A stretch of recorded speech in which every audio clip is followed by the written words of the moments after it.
Hello friends, સ્વાગત છે તમારું મારી યુટ્યુબ ચેનલ. આજે આપણે ફરી એક ન્યૂ સ્ટોરી કહેતા આવીએ છીએ. આજે બે ફ્રેન્ડ્સ વિશે આપણે વાત કરવાના છે. સંદીપ અને પંકજ બંને ખૂબ જ સારા ફ્રેન્ડ્સ હતા. બંને બાળપણથી જ સાથે મોટા થયા હતા. બંને એકબીજાના ઘરમાં એક સમાન પ્રેમ અને સ્નેહ માનતા હતા. સંદીપના પિતા એક નાની કંપનીમાં જોબ કરતા હતા અને પંકજના પિતા એક ઉચ્ચ અધિકારીની જોબ પર તૈનાત હતા. પંકજને સંદીપના હાથની ભેળપૂરી ખૂબ જ પસંદ હતો.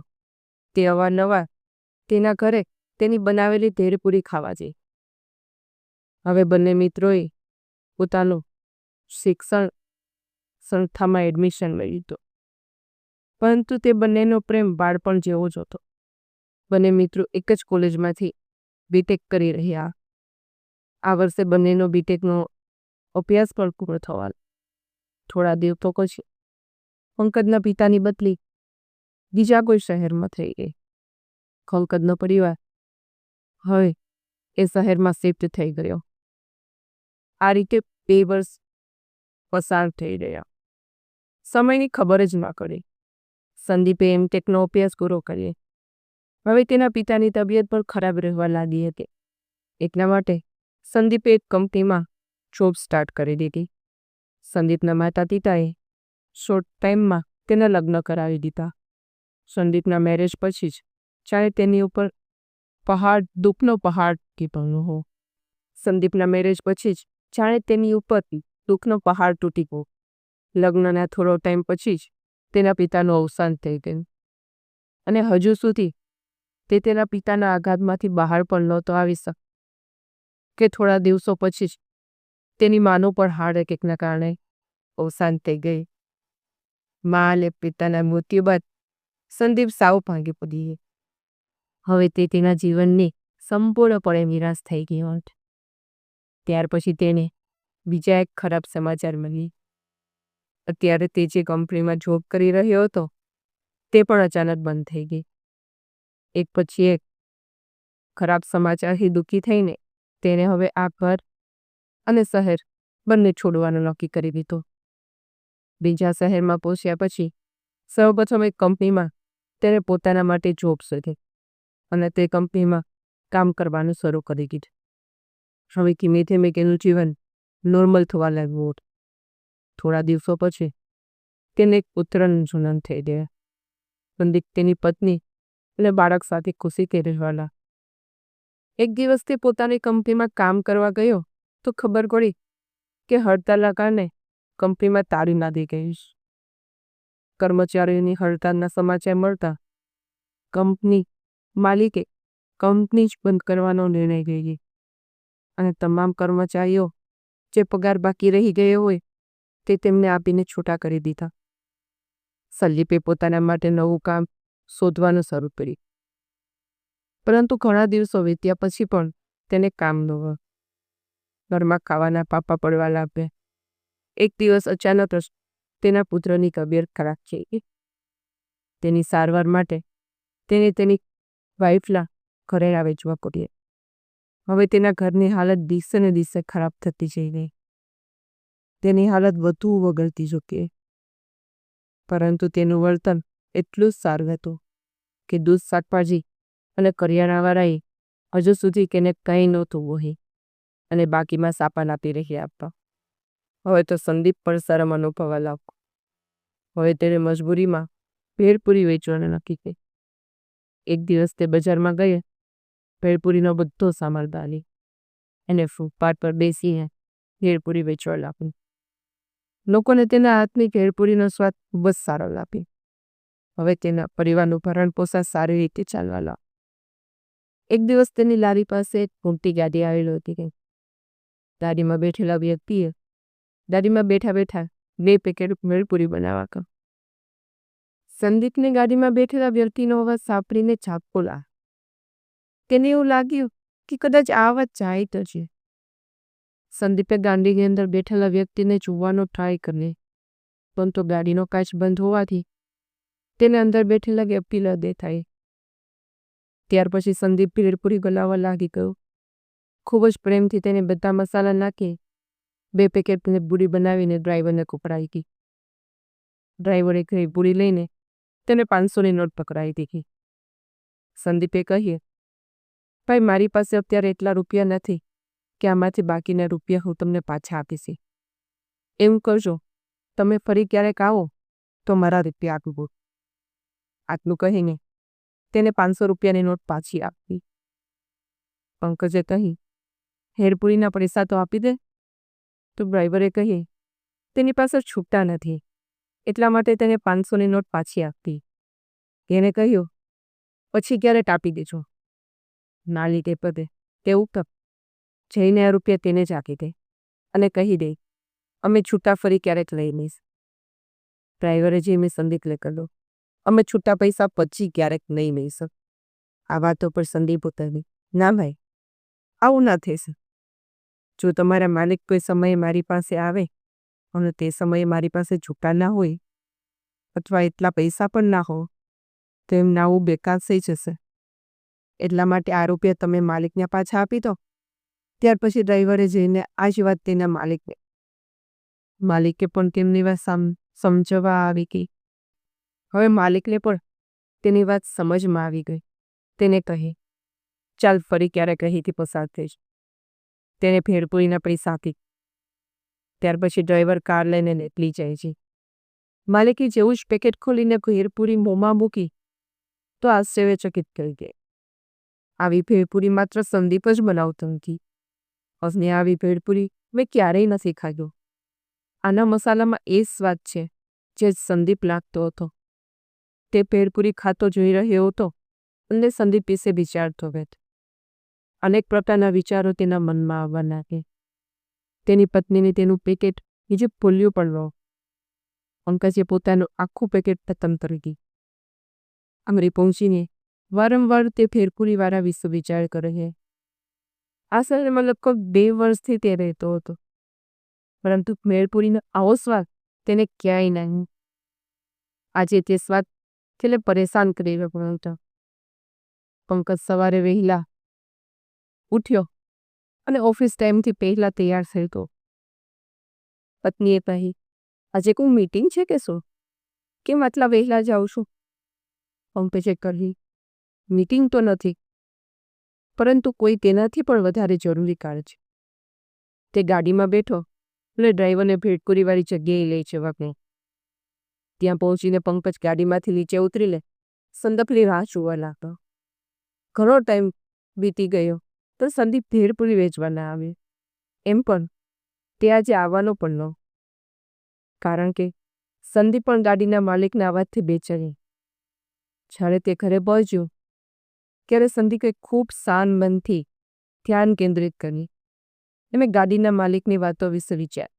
તો તેને ખબર પડી, આવી રીતે તો પંકજ જ બોલે છે અને તે ભેળપુરીઓ ખૂબ જ રસિયો કોણ છે. તો તેને જેવી જ મારા હાથની ભેળપુરી ખાતી હશે મને જરૂર ઓળખી જશે અને બીજા દિવસે તે જરૂર મને મળવા આવશે. એટલા માટે આજે તે ભેળપુરીના સ્થળેથી થોડે દૂર એક ખૂણામાં બેસીને પંકજની રાહ જોઈ રહ્યો. તેની શંકા સાચી નીકળી. પંકજ આજે ખૂબ જ આતુરતાથી સંદીપની રાહ જોઈ રહ્યો. પંકજે આજુબાજુ લોકોને પણ પૂછ્યું કે ભાઈ, આજે ભેળપુરીવાળા નહીં આવે? કે જે લોકોએ જણાવ્યું, આજ સુધી તો આવું ક્યારેય નથી કહી. સવારે 8 વાગે ઘડિયાળના ટકોરે તે આવી જ જતો. મેં રાત્રે 8 વાગે ઘડિયાળના ટકોરે તે અહીંથી જતો. આજે પહેલી વાર એવું બન્યું કે ના તો આવ્યો ના તો કોઈએ કંઈ કહ્યું. બિચારો કિસ્મતથી મજબૂર છે. એટલો બલેણો હોવા છતાં ભેળપુરી વેચી રહ્યો છે. પંકજને કંપનીમાંથી વારંવાર ફોન આવ્યો. આજે તેને ખૂબ મોડું થઈ ગયું. પંકજ મજબૂર છે ને ગાડીમાં બેસીને કંપની તરફ જવા લાગી. ત્યારે તે કંપનીના જનરલ મેનેજર તરીકે કામ કરી રહ્યો. કંપનીની પૂરેપૂરી જવાબદારી કંપનીના માલિક તેના ખંભા ઉપર નાખી દીધી હતી. ગાડીમાં બેસીને તે વારંવાર સંદીપ વિશે જ વિચારતો રહે. ત્યારે અચાનક જ તેના દિમાગમાં એક વિચાર આવ્યો. જ્યારે હું ડ્રાઈવરને ભેળપુરી માટે કહી રહ્યો હતો ત્યારે સંદીપે મારો અવાજ ચોક્કસ સાંભળી લીધો હશે. અને મને ઓળખી પણ ગયો.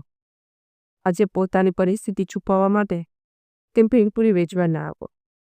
તે જાણતો હતો કે ભેળપુરી ખાતા જ તેના સ્વાદથી હું તેને ચોક્કસ ઓળખી જઈશ. હવે પંકજે પણ સંદીપને સીધો મળવાનો વિચાર છોડી તેના સ્વાભિમાનને ઠેસ પહોંચાડવાનો યોગ્ય ન હતો. તે ઘરે આવ્યા પછી એ વિચારમાં ડૂબી ગયો, હું કેવી રીતે સંદીપને મદદ કરી શકતો. એને પણ ખબર ના પડે કે મેં તેની મદદ કરીશ. પંકજને આ રીતે જિંદગી જોઈને તેની વાઈફ પંકજને પૂછ, શું વાત છે? આજે તમારી તબિયત ઠીક નથી લાગી રહી. આજથી મેં ક્યારે પણ તમને આટલી ચિંતામાં નથી જોયા. પછી તેના ફ્રેન્ડ્સના હંમેશા પત્ની સામે વખાણ કર્યા. એટલા માટે તે પોતાના ફ્રેન્ડ્સની હાલત વિશે તેને નહોતો જણાવવા માંગતો.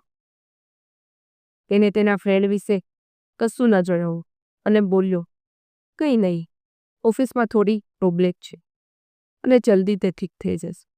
આટલું કહે તે રૂમની બહાર આવીને બોલમાં જઈને બેસી ગયો. બીજા દિવસે પંકજે પોતાના સૌથી વિશ્વાસપાત્ર નોકરને બોલાવ્યો અને તેને સંદીપ પાસે રોજ ભેળપુરી લેવા મોકલવા લાગ્યો.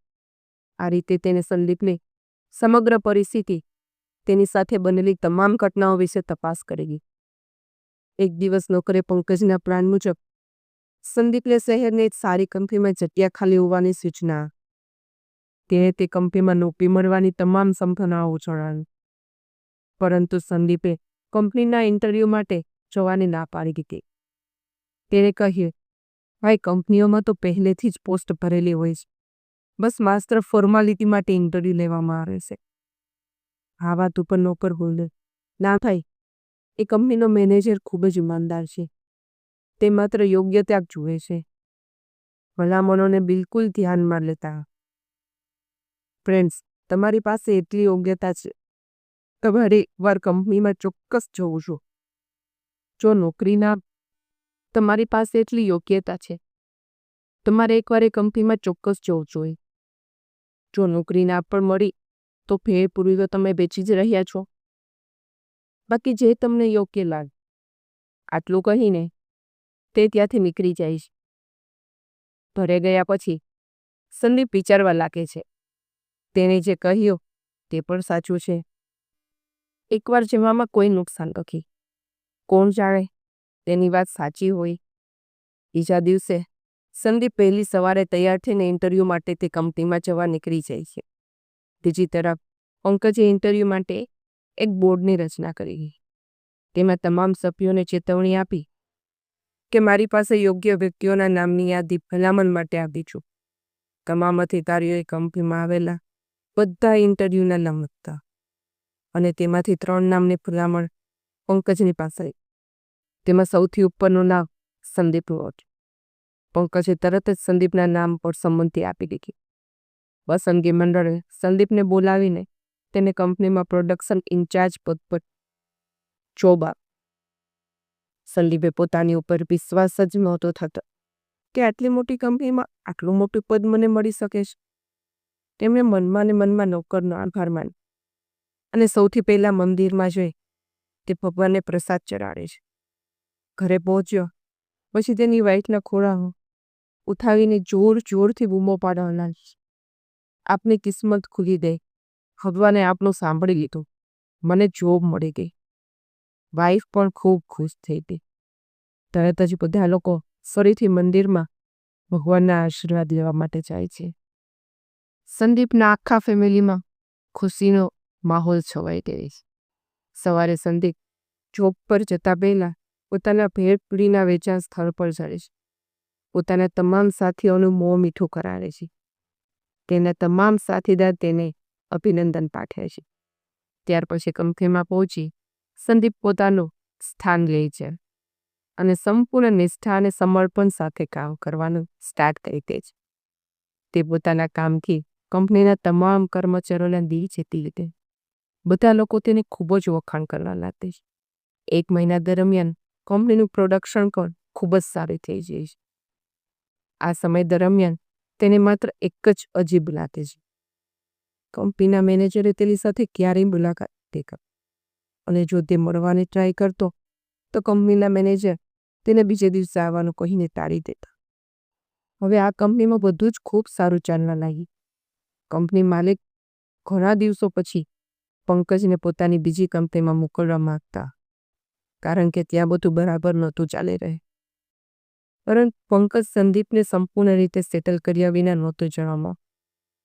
હવે તેને પોતાની જવાબદારી પૂરી કરી દીધી. એટલા માટે તેને લાગ્યું માલિકની વાત સાંભળીને બીજી કંપનીમાં જતી રહેતું છું. આમ સંદીપમાં પગે છે. આમાં સંદીપની જ ભલાઈ છે, કારણ કે હું તેનાથી હવે વધુ સમય સુધી નહીં છુપાઈ શકું.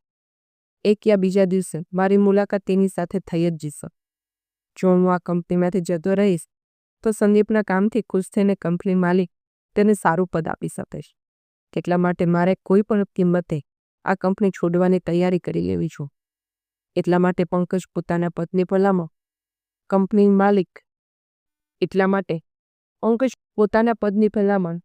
કંપની માલિક સામે સંદીપ માટે કરીને બીજી કંપનીમાં જતો રહી છે. કંપનીના માલિકે પંકજની ભલામણના આધારે સંદીપને કંપનીનો જનરલ મેનેજર બનાવી ગયો છે. સંદીપને જ્યારે આ ખબર પડે છે કે તેનું પ્રમોશન જનરલ મેનેજર તરીકે થઈ ગયું છે, તે ખુશ થઈ જાય છે, પણ અજીબ પણ લાગે છે, કારણ કે આ પ્રમોશન ચૂંટાયેલા જનરલ મેનેજરની ભલામણના કારણે મળ્યું. તે મનમાં વિચારે છે, જનરલ મેનેજરે મને મળવાનું પણ યોગ્ય ના માન્યું. તેમને મારા માટે જનરલ મેનેજરના પદની ભલામણ કેવી રીતે કરી દીધી? ખુશી એટલી બધી મોટી હતી કે બધું ભૂલીને તમામ કર્મચારીઓના અભિનંદન લેવામાં લાગી જાય છે. આ રીતે ધીમે ધીમે 2 વર્ષ પસાર થઈ જાય છે. સંદીપ જ્યારથી કંપનીના મેનેજર તરીકે કાર્યભાર સંભાળ્યો ત્યારથી કંપનીનું ઉત્પાદન દિવસે ને દિવસે વધવા લાગ્યું. કંપનીનો નફો અનેક ગણો વધી ગયો. આવતા મહિને તમામ કર્મચારીઓની વાર્ષિક પ્રગતિના આધારે કંપનીનો ખિતાબ જાહેર કરવા. સંદીપ પણ ખિતાબ જીતવાના પ્રયાસમાં લાગી જાય છે. આ વર્ષે સર્વશ્રેષ્ઠ કંપનીનો તેને મળવાની પૂરી સંભાવના. સંદીપ પટ્ટાવાળાને બોલાવીને ગયા વર્ષે વાર્ષિક પુરસ્કાર માટે મોકલેલી ફાઇલને માગે છે. વકરજી એને કબાટમાંથી ફાઇલ કાઢીને લઈ આવે છે અને કહે છે, સાહેબ, ગઈ વખતે પણ આ પુરસ્કાર માટે અગાઉના સાહેબે ઘણા ટ્રાય કર્યા હતા, પણ તેને કોઈ કિંમતે તેને જીતવા પણ ભાગતા હતા, પરંતુ તેનું નસીબ જ ખરાબ હશે. છેલ્લા 2-3 વર્ષમાં કોઈને કોઈ કારણસર તેને કંપનીના પુરસ્કાર મળતા રહી ગયા છે. પુરસ્કાર મળે તો પણ કઈ રીતે? માલિક જે કંપનીની હાલત ખરાબ હોય છે તે કંપનીમાં જ તેને મોકલે છે. તે બિચારા બધો સમય કંપનીની હાલત સુધારવામાં જ બાકી જાય છે. જ્યારે કંપનીની હાલત સુધરી જાય છે ત્યારે તેનું ટ્રાન્સફર થઈ જાય છે અને પુરસ્કાર બીજું કોઈ લઈ જાય છે. સંદીપે નોકરે પોતાની પાસે બોલાવ્યો અને કહ્યું, તું ઉદાસ ના. આટલા મોટા સાહેબનો સૌથી મોટો પુરસ્કાર તેમની ઈમાનદારી અને સમર્પણ છે. આનાથી મોટો પુરસ્કાર બીજો કોઈ નથી. બધા તો વર્ષમાં માત્ર એક જ વાર પુરસ્કાર જીતે છે. તેમને તો આ પુરસ્કાર વર્ષમાં ઘણી વાર મળી જાય છે. એટલા માટે તેમનાથી વધારે વિજેતા જો કોઈ નથી. પટ્ટાવાળાએ કહ્યું, આ વાત તો સાહેબે તમારી બિલકુલ સાચી છે. અવધવના સાહેબે દિલના ખૂબ જ સારા હતા. મેં આજથી આવા અધિકાર ક્યારેય નહીં જુમ્યા. સંદીપે કહી, મારાથી તો તમને કોઈ વાંધો નથી. તો તેને કહી, તમે પણ ખૂબ સારા છો. સંદીપે હસીને કહે, અરે હું તો મજાક કરી રહી. ધીમે ધીમે ટાઈમ પસાર થયો. દરેક કંપનીના જનરલ મેનેજર જેની રાહ જોતા હતા તે દિવસ આખરે આવી ગયો. આજે ટોપ મોસ્ટ કંપનીને સર્વશ્રેષ્ઠ કંપનીનો પુરસ્કાર મળવાનો. સંદીપને પૂરો વિશ્વાસ હતો આ વખતે પુરસ્કાર તે જ છે. વાર્ષિક કાર્યક્રમમાં સામેલ થવા માટે મોકલવાનો જ હતો ત્યારે જ તેને મગજમાં કોઈ અગત્યના કાગળનો ખ્યાલ આવે છે. તે તેને લેવા માટે ઓફિસે જાય છે. ઓફિસે અંદર પહોંચીને કાગળને શોધવા લાગે છે. ત્યારે જ ડ્રોવરમાં ચોટેલો એક ફોટોગ્રાફ તેના હાથમાં આવે છે. ફોટોગ્રાફ જોઈને સંદીપ આશ્ચર્યચકિત થઈ જાય છે, કારણ કે આ ફોટોગ્રાફ તેના કોલેજના ટાઈમનો હતો. હવે તેને બધું સમજમાં આવી જાય છે. આ પહેલાં તેને કેમ નહોતો મળી દેતો. સંદીપ સમજી જાય છે હું પંકજથી છુપાઈ રહી. તેને આ વાતની ખબર પડી દે એટલા માટે તેણે પણ મને ના મળવાને મૂકી કરી. આ બધું વિચારીને તેની આંખમાં આંસુ વહેવા લાગે છે. પોતાના પ્રેન્સના ત્યાગ ઉપર તે ખૂબ જ ભાવુક થઈ જાય છે. ત્યારે જ કોટાવાળો ઓફિસની અંદર કરે અને કહે છે, સાહેબ આપણને મોડું થઈ રહ્યું છે, હવે નીકળું છું. સંદીપ કહે છે, તું ગાડીએ પહોંચ, હું આવી રહ્યો છું. કોટાવાળાને ગયા પછી સંદીપ પોતાના આંસુઓ સાફ કરે છે અને ઓફિસમાંથી બહાર નીકળે ગાડીમાં બેસી જાય છે. ઇવેન્ટમાં પહોંચી સૌથી પહેલાં એ તપાસ કરે છે આ વખતે ટોપ મોસ્ટ કઈ કઈ કંપની છે. તો તેને ખબર પડે છે આ વખતે દાવેદાર માત્ર 2 જ કંપની છે, એક તેની એટલે બીજી કઈ. આ સાંભળીને સંદીપ ખૂબ જ દુઃખી થઈ છે. તે દોડીને નિર્ણાયક મંડળ સભ્યોની ઓફિસમાં પહોંચે છે. હાથ જોડીને તેનું નામ પાછું ખીચવા વિનંતી કરે છે. મંડળના સભ્યો દ્વારા તેનું નામ પરત કરવાની ના પાડે તેવામાં આવે છે. આ વાત પર સંદીપ રડવા લાગે છે અને આજીજી કરીને કહે છે, મારા ફ્રેન્ડ્સ મારા માટે ભગવાનની સમાન છે. હું મારા ફ્રેન્ડ સાથે કોમ્પિટિશન ના કરી શકે. પ્લીઝ મારું નામ કાઢી નાખો. નિર્ણાયક મંડળના તમામ સભ્યો તેની વાત સાંભળ્યા પછી તેને બહાર જવા માટે કહે છે.